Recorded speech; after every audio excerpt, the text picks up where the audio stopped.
There's this character in the Bible known as Balaam. And Balaam was kind of a prophet of sorts. And some people came up to him one day and they said to Balaam, would you come with us to such and such a town to curse the children of Israel? Obviously for lots of money and reward. And Balaam says, well, you know, thanks for the offer and everything, but I've got quite a good relationship with God. And these are his chosen people you're talking about. I mean, he's not going to allow me to do that. And they say, oh, come on. I mean, there's timeshare apartments involved in this deal and everything. And Balaam says, oh, timeshare apartments. Interesting. See what I can do. So Balaam goes to God. Look, God, I've been offered this job where I go to this town, I curse the children of Israel for lots of money and reward. What do you think? God says, well, you know what I bloody think. You're not going. What do you mean go and curse the children of Israel? These are my chosen people. And Balaam says, I know, but I mean, there's timeshare apartments involved in this deal and everything. And God says, oh, timeshare apartments. Oh, well, that's different. Why didn't you tell me that in the first place? I could do with one of them myself. Yeah, sure, go ahead. Go and do what you like. So Balaam says, oh, thanks, gets on his donkey, and away he goes. God's speechless. He can't bloody believe it. He says, the little shit, he's actually going to go and do this. Has he no sense of bloody sarcasm?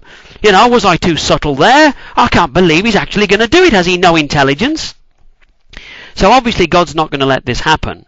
So he's going to stop Balaam. But he hasn't got time to stop Balaam himself. He's got basket weaving class that afternoon, so he sends an angel in his place. And so there's Balaam trotting along on the donkey, big smile on his face and the bloody shekel symbols going up in his eyes. And suddenly the donkey veers off into a field. And Balaam says, where the bloody hell are you going? Come back this way. I know it's greener over there, but we're going this way.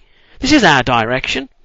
Then the donkey veers off the other direction, traps Balaam's leg against the wall, damages his foot. Balaam's getting really pissed off now. He smites the donkey this way and he smites the donkey that way. You know, what's the matter with you? Somebody been bloody spiking your trough? Do you really want to go back to bloody carrot and stick training school? What's the matter with you? So anyway, eventually the donkey won't do as it's told. And it collapses on the floor in a big heap. Balaam jumps off it. He's kicking the donkey. He's smiting the donkey this way and that way. And, well, if you haven't actually read this story, I'm going to give you 5 seconds to guess what happens next.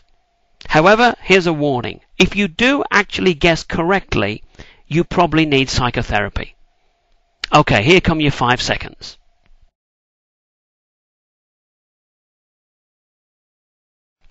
Okay, so here's what happened next. The donkey lifted up his head, turned to Balaam, and said, "Stop fucking hitting me, will ya? It's not my fault. What are you hitting me for? There was an angel with a fucking big sword and he was stood there. And I went that way. And the fucking angel went that way. And so I went that way. And the fucking angel went that way. So can you stop fucking hitting me? Have I not always been your donkey? Have I ever let you down before?" Now, in fairness, I have exaggerated slightly there because, in truth, the donkey didn't swear that much. And, you know, I mean, so there I am. I mean, 1 minute I'm reading the Bible. The next minute I'm checking the cover to make sure I haven't accidentally picked up a bloody paperback edition of Shrek. You know, I mean, I'm thinking, what the hell am I reading now? Now, I know there's going to be some kind of, serious, die-hard, fundamentalist, literalist kind of believers in this stuff who are going to be looking at this video and going, ha, ha, ha, very funny. But as usual, you have to read these stories in context. They're bloody obsessed with context, these people. They use that like it's a magic sentence or something. Anything you ask them that they can't bloody well explain in the Bible, which is pretty much everything, they throw out that sentence as if it's like an invisible bloody force field, which means they don't have to actually answer that question. They say, oh, you have to read it in context, and then run away. That's it. That's all they have to say on the subject.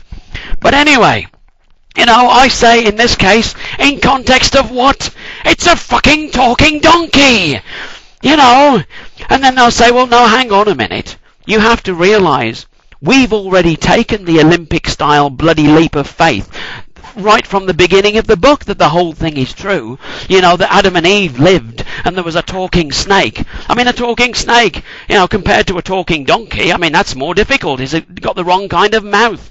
You know, we've already also taken the leap of faith, you know, that Noah's Ark, well, Noah and his bloody boat-sized TARDIS, I should say, you know, existed, and bloody David and Goliath and Jonah and the whale. Christ, talking donkey, this is chicken feed to us. I mean, the bloody walls of Jericho fell down to the sound of trumpets playing. Talking donkey, this is nothing. You know, where's our leap of faith in this? Well, your leap of faith, Mr. Believer, is this.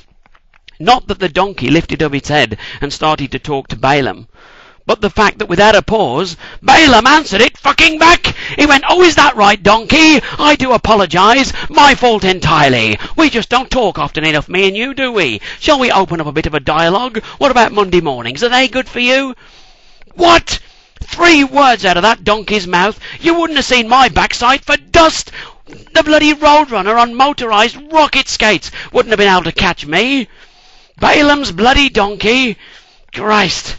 Well, if you believe that story, frankly, you've got to be a bit of an ass yourself. I'm out of here. See you soon.